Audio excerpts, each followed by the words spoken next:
Welcome to the Imperfect Activist, a new podcast on the Be the Change Media Network. The Imperfect Activist talks all things youth activism, advocacy, and change-making. We address some of the most pressing environmental and social issues while reconciling with the challenges that come with growing up and transitioning into adulthood. We shed light and face head-on the hot takes of youth activism and climate organising that are uncomfortable to discuss. This podcast will be a brave space where uncomfortable truths are learned and tricky questions are debated. Because to become stronger, more united and more efficient as a demographic, we need to figure out what real solidarity looks like before we move forward to confront other societal issues with the urgency that is needed. The Imperfect Activist follows the belief that we don't need 100 perfect activists, but millions of imperfect ones. Famous words by youth activist and environmentalist Clover Hogan. Meet your hosts. I'm Lucy. I'm Annabelle. I'm Natasha, and we're excited to talk all things activism and organising with you, chatting with young change makers from across the globe.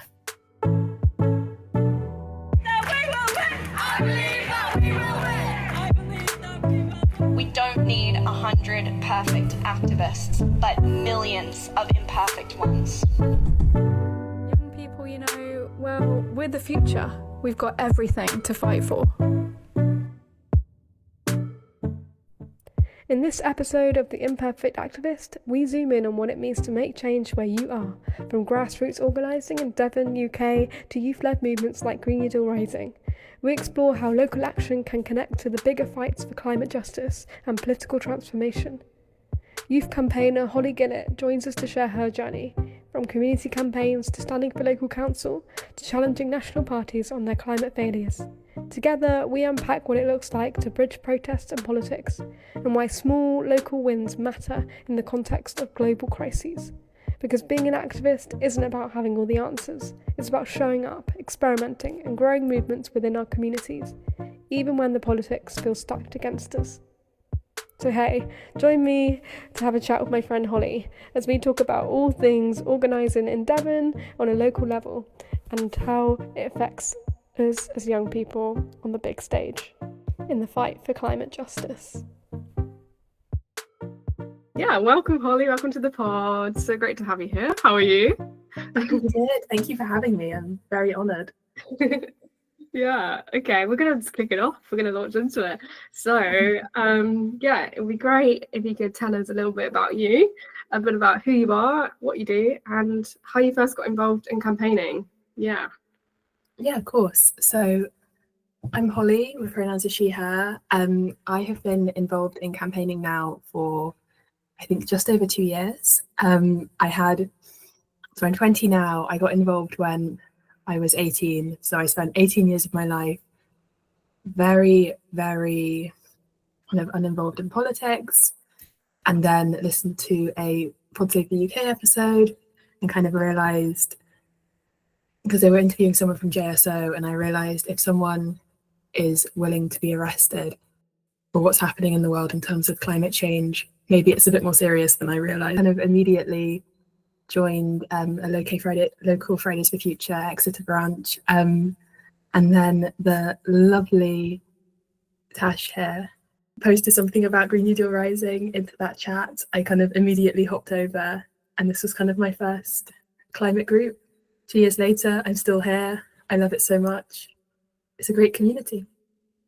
Amazing, cool, thank you. I guess also, I was like to mention, how do we know one another for context? We both know each other from, we're both from Devon in the UK, and we met here through organising, and like you say, I first got involved myself through Fridays for Future when I was 16. I co-founded the local branch here in our hometown of Exeter, and I think that's how we first, I think it was lots of different things, but that's how we first connected, was through that, and then through other groups. Amazing. So on that kind of line of thought, what first drew you into community politics, and what issues locally feel most urgent to you in the world right now? What kind of drew me first into community politics? I think living in Exeter and living down in the southwest, like we're not in London, we're not where a lot of like the main kind of like the kind of like the main, I don't want to say main groups, but like where like a lot more's happening in London. And like in Exeter, it's kind of like an ongoing joke that everyone kind of knows each other. So Yeah. like we keep bumping into people and it'll be like, oh yeah, I know you from like XR, or I know you from Green New Deal Rising, and there's tons of crossover. But I think I got involved in community activism specifically because Exeter is so kind of isolated in that sense, and also because Green New Deal Rising, we have like a kind of national campaign of focusing on trying to win a Green New Deal for the UK, which would kind of materially improve everyday people's lives, which would be amazing. But the whole point of the NDR is that they kind of create strategies and encourage you to work on enacting that at a local level, and specifically focus on tailoring it to what's most relevant in your city, and tailoring then the national idea of a Green New Deal to local politics, which is really, really cool. And it helps me feel like a lot more connected to the city that I live in and what's relevant to us. I think right now, especially considering the rise of the far right, that's something that's on my mind a lot. Also, the safety of refugees and asylum seekers is hugely concerning. There's definitely been some far right action in Exeter, which is deeply, deeply concerning. And then also, of course, Palestine. And I'm quite involved in the local Palestine solidarity campaign. That's something that I'm very deeply concerned about at the moment. I think that's such a good point you raise about like not being in London and not, I think a lot of the time we think that, whatever country, wherever the world we're in, if we're not in like those main big cities where things happen, and we see mainly, right, we see the big kind of protests and the big campaigns kind of come out of those cities, you think that like, like we can't actually make any change here. And yeah, I think it's really cool some things you just mentioned about things that do actually make a difference, like on a local level, but then translating to that national action. When you talk about the Green New Deal, like that's a national set of policies, but impacts us locally. You've spoken a bit about Green New Deal Rising there and who we are and what we do. How does youth-led action like Green New Deal Rising fit into the wider political movement in the UK? And what do you think makes it powerful compared to kind of maybe more traditional campaigning, protesting, things like that? I think you talked a little bit about that, like how kind of local action translates to national action within that movement. But yeah, it'd be great to hear some more of your thoughts on that. Okay, so Green New Deal Rising, I think the main thing that I love so much about it is it's a community. So it's a youth movement. So we have people from 18 to 35. I think that the value of it being a youth movement is that we have similar experiences. So for instance, people like are being drained of their resources through renting and just feeling exhausted by that.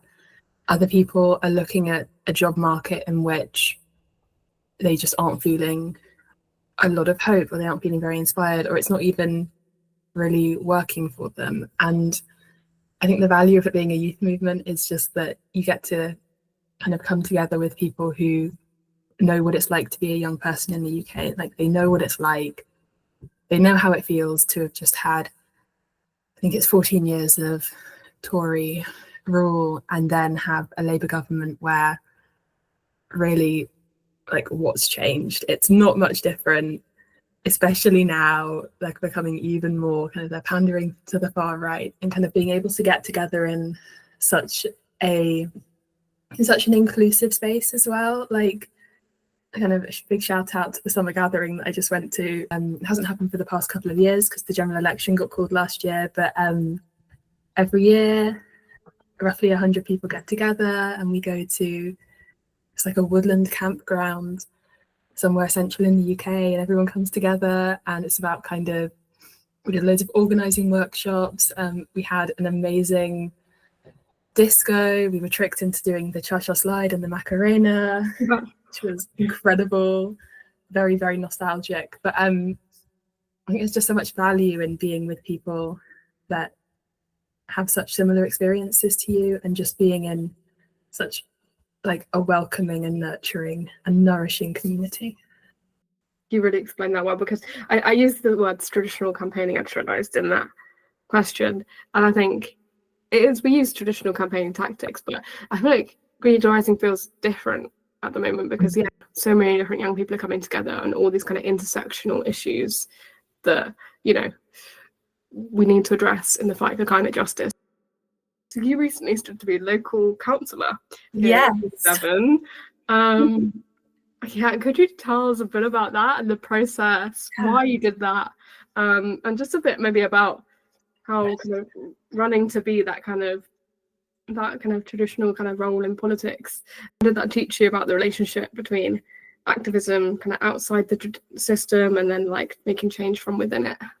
Yeah, of course. Okay, so I'm laughing a lot because it still feels slightly surreal. Like, so I'm off to uni in September and I've taken 2 gap years, just for context. And in my second gap year, there was no part of me that expected to run to be a councillor. And to have that experience, like, highly recommend it. First of all, it was a lot of fun. I feel incredibly lucky. Like, I got to go to the count on election night. I had like a little badge with candidate on it. It was just hilarious in the best way. And I came 4th as well, so out of 5 candidates, and I beat the Tories, which is like, they're like just slightly surreal. But yeah, it was honestly so much fun. Like, so I got involved in the Green Party last year because in the last general election, Green New Deal Rising had specific kind of Green New Deal champions, which is what we kind of call people who we work to get elected into Parliament, and then they'll back our demands and they'll kind of advocate for us when they're in Parliament. Our local person that Green New Deal Rising was supporting was Carla Denya, and so me and Tash went out early morning leaflet round, which was so much fun. Very fond memories of that. And yeah, but I got involved in the Green Party then about a year ago now, and like an opportunity came up just to run to be a councillor. I had to do like an application. I've spent most of this past year working in a local supermarket, and like a big part of that, because we have a really large elderly population, is kind of like talking to people and kind of just having that connection with people. And there's quite a large proportion of potentially quite a lot of people read the Daily Mail, let's just put it like that. Daily Mail, The Sun, things like that. And I just think it's quite interesting having that opportunity to kind of talk to people and just kind of try and support them in their local community. And just to kind of understand why that's happening and why they're reading news sources where like some of the stuff that's being printed is just like utterly bizarre and ridiculous. Of learning about that, but also just like the fact that you're able to try and support people in their local communities and kind of realize that like things that I didn't realize were issues. It's like kind of that thing of like every person, if someone has like an issue, if it's like a traffic light that's not working, or like to get to my work you have to go over a really busy road, and we have like 90-year-old customers that come over on their own and they can't get over that road safely, and it's really concerning. So just like kind of learning about that, I think, so kind of I decided to run. It was a lot of fun. We had a really, really exciting year actually in Exeter. So we got 3 councillors elected. It was just such an exciting campaign, and I love being able to kind of give that time. Also met Zach Polanski, so that was wild. got quite a cool picture with Zach Polanski. Yeah, we're recording this, aren't we? A couple of days after Zach Yeah. has become leader of the Greens as well, aren't we? So, yeah. It's just Fighting. utterly wild and so cool. I'm very excited about the direction he's going to take the party in. Oh, yeah, that's so cool. I mean, thanks for explaining. Because I don't think, we don't know the process of these things. And yeah, I think it's really cool how, you say like in your day-to-day life, working in a supermarket, you speak to all these different people from all different walks of life who have all these issues. And then like, actually, what can you as an individual actually do about that, and standing for election is that, or at least giving people the option to vote for someone different. I feel like so often with the first past the post system, but also just politics in general, like sometimes when we go to vote, there's just a lack of options, right? There's a lack of choice, and to see someone like you standing for election, a young person, just an ordinary person, also part of works in the supermarket in the local community, a young woman on that ballot paper, I think is like really inspirational actually, and I think it's really cool for those people to just have that option to tick that box instead, and not more of the same, as we so often say. So I mean, yeah, big well done to you for doing that as well. Like, it's also put yourself out there like that. It's a big deal as well, isn't it? So yeah, and also as someone that can clearly see how that kind of local action translates nationally, like, because you're also kind of organising on a national scale. Yeah, so you talked about the traffic light's not working, people not being able to cross the street, like how do those things translate nationally? And yeah, I guess I'd like to ask you a bit more about your thoughts on that as well. Like, how do you see the connection between what you're working on here in the Southwest and the bigger kind of struggles for climate and economic change across the UK and the world? That is such a good question. I think kind of a big thing for me is the fact that all of those big decisions that happen in Parliament have very, very real impacts. So they have impacts in people's lives, and at the end of the day, our world is made up of everyone's lives. Like, it sounds a bit weird, but like I've kind of realized it recently that like someone's quality of life is directly informed by the government and the policies that the government puts into place. So it matters on like a local scale. It matters if someone can't get free school meals. It matters when someone's benefits are being cut. I mean, of course that matters. I feel like I've picked very like, of course, like I know it matters already, but kind of topics, but like road safety matters, like the accessibility of cycle lanes matters, kind of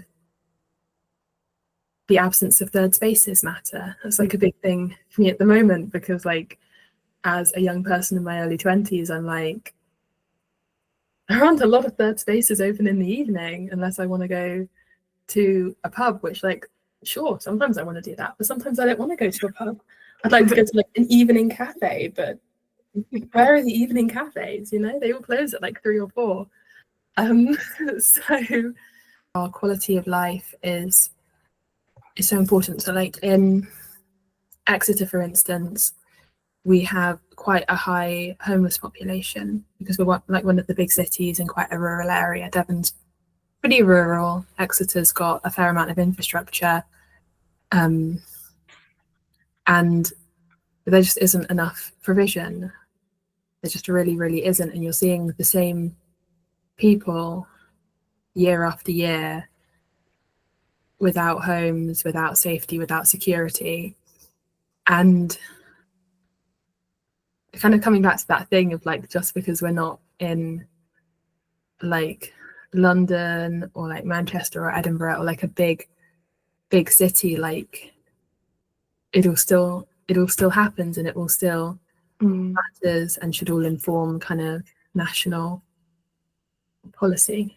that's what it's all about, isn't it? It's about, I think you were saying, like, it's just about, you know, you said some examples of different kind of issues and you were like, they seem obvious, but like it is just about people and quality of life at the end of the day. Like, we are climate activists, we're activists in general because we care about people and people's lives, and nothing changes if we don't change.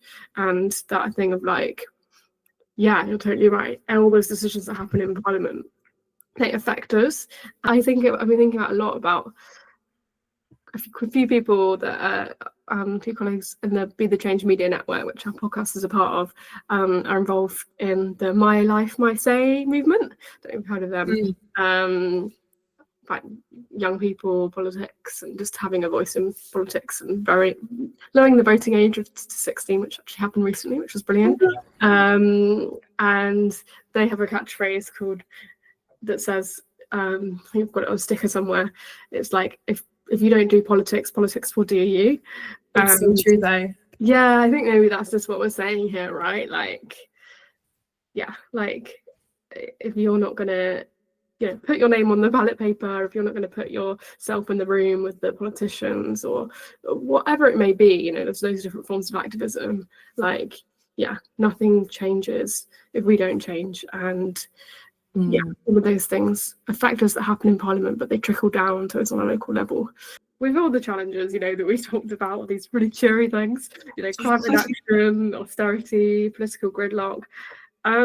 We'd love to know, Gal, what gives you hope, and what practical steps would you encourage people, other like young people particularly listening, to take in their own communities? Oh my gosh, okay, community is what gives me hope, I think. So recently at the summer gathering, we were asked, like, we had a whole workshop about what gives you hope, and kind of the fact that they made space for it. I was like, yes, I love this. And I love that you asked this question as well. Amazing. But the thing that I said, so I know you're really familiar with his work, Feinti Balogun, and his film Can I Live, which I've seen twice now and adore. And it's all about his experience as a person of colour in the climate activism space, and just kind of chronicling his experience. It's just beautiful, and just I utterly adore it. And there's a bit at the end which I just keep coming back to, where at the end of his performance he turns to a room of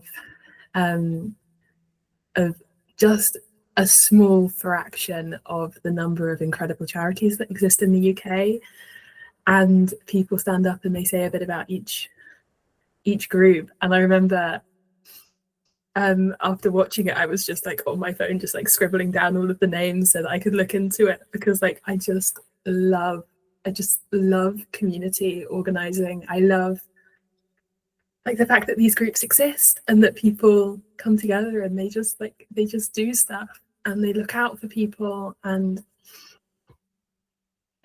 yeah, I utterly love it. That's like a huge thing for me. I think a bit of advice that I'd give is, if you can, try and surround yourself with that kind of community connection. So like, not to bring it back to Green New Deal Rising again, but I will because I love it. Like a big thing for me with that is, it's both one of the ways that I'm politically active, but it's one of the ways that I feel hopeful about things, because like even on like the bi-weekly check-ins I have, because me and Natasha, like the co-team leads for Exeter, we have like bi-weekly check-ins, and even in that, like one of the first questions is like, how have you been, like how is everything? And it's just like that kind of connection, that kind of thing of, just because we're doing this, like this work that can feel so tricky at times, and like that doesn't mean that like there's no space to kind of create that joy and that hope.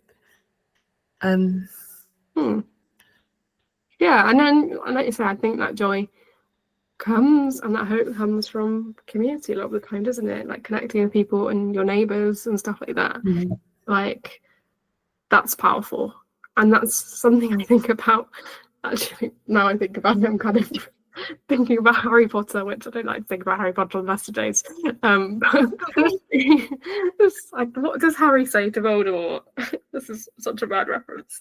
But at the end, oh no. At the end, basically, you know, Voldemort represents this evil force, right? But he's standing alone, right? He's never going to win because he doesn't have the whole of Hogwarts behiing him, right? Like, yes. I love that this is the reference. Yeah, I'm sorry everybody for that reference. Don't condone Harry Potter and giving money to same transphobia at the moment, but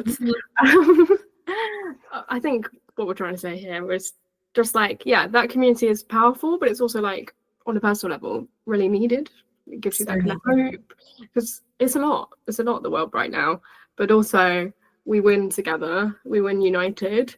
You know, yeah, we win when all these different kind of things collide, intersectional issues collide, and we stand hand in hand with each other and show solidarity to those in our community. Like, that's how we win. And you know, we talked about the Greens a lot today, but you know, we did win 4 new Green MPs last year, but that wasn't a fluke. That was after years of building local power and building communities in those constituencies, you know, to bring it back to a more kind of practical politics at the moment sense. Like, that's, yeah, it comes from building movements and community, and I love that. That was a really wholesome answer. Community brings you home. And it's also growing. That's an accessible thing, right? Anybody listening can go create community. Like, I think in different ways, but also like be a part of community in different ways. Like, and get involved in whatever, like loads of different ways, like things in their communities. They just need to probably head to the local community centre or look on Google, or you know what I mean, find different groups, and it's already there. Like, you know, that's something anybody can find, can create, you know, whoever you are, wherever you're from. I think, like, even then, like getting into that community, so like there's the thing of like everything is political, everything comes back to politics, and it's true. Like, it is so true. But to be involved in politics and to kind of show up for your values and create that community, it doesn't have to be something like joining a climate activism group. I mean, obviously both of us would highly recommend that, but that could be like something as just joyful as like volunteering at a community soup kitchen. It could be giving your time to support refugees and asylum seekers. It could be showing up to a protest if you feel safe to do so. Even like listening to this podcast, or like just being involved. There are so many different ways to be involved. Yeah, so definitely.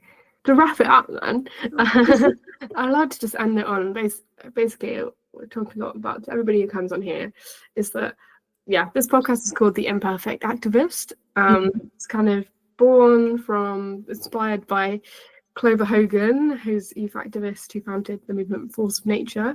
Her quote, we don't need millions of perfect we don't need a few activists, let's get it right, but millions of imperfect ones. So like sometimes when we talk about these movements, you know, it's a bit cliquey, it's a bit like people feel like it's not accessible because we have to be these perfect activists.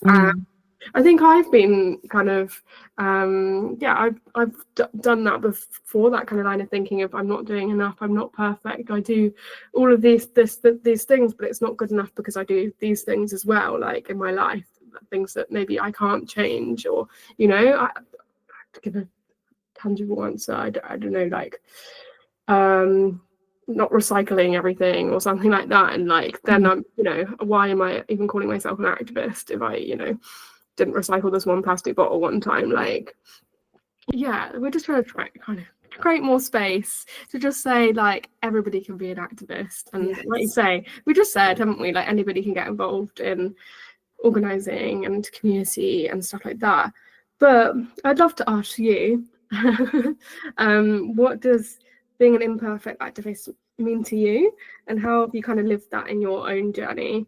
And maybe but maybe in the frame of like, what would you say to someone, or perhaps your younger self, that it was only a couple of years ago, who maybe isn't organising or engaging and taking action in their communities. That is a really good question. Holly, 2 years ago. Wow, that feels like so long ago. I think, what does being an imperfect activist mean to me? I think that for me, being an imperfect activist means kind of just showing up and doing what you can do. And sometimes that is going to change day on day. Like, of course it's going to change. Like, we don't have the same situations every day. Like as long as you are doing your best is enough. It has to be enough, because like there is so much going on in the world, and the fact that you're kind of trying is kind of, I feel like, all that you can do at the end of the day. Like you've just got to try, and there's a lot of bravery in that. There's a lot of kind of perseverance in it, but it's very much like activism isn't all or nothing. It can't be, because we're human beings and we will get burnt out. Like yeah. Oh yeah, I know, I really like that. Just trying. Yeah, I think that's good. Like maybe just waking up in the morning, like, what can I do today to try? Like, yeah, I think things that kind of stopped me before I kind of coined myself as activist was that, you know, these things feel really big. Like this climate crisis feels really big, and I'm not going to be able to do anything about it, but I can try. I can take action, and everything happens. And I was TikTok, I think I was watching the other day. I think it was Lena Norms. I've heard of her. Yeah. She was saying, I think it's quite old now, but she was saying about like every degrees of warming that we stop is lives saved.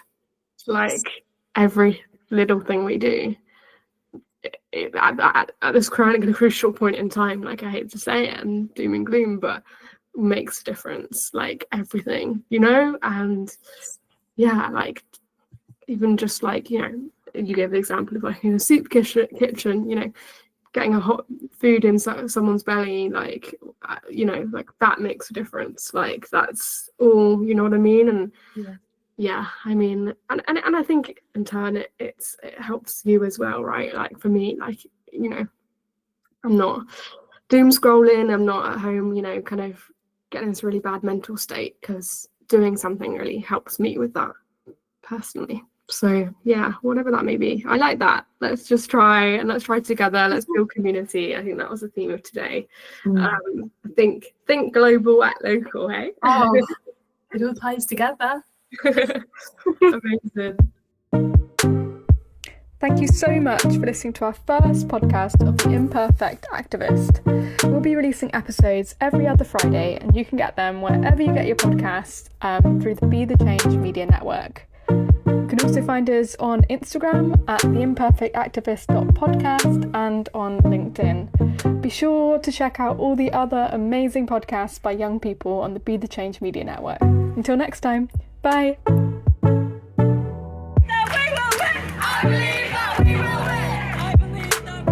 We don't need 100 perfect activists, but millions of imperfect ones. Young people, you know, well, we're the future.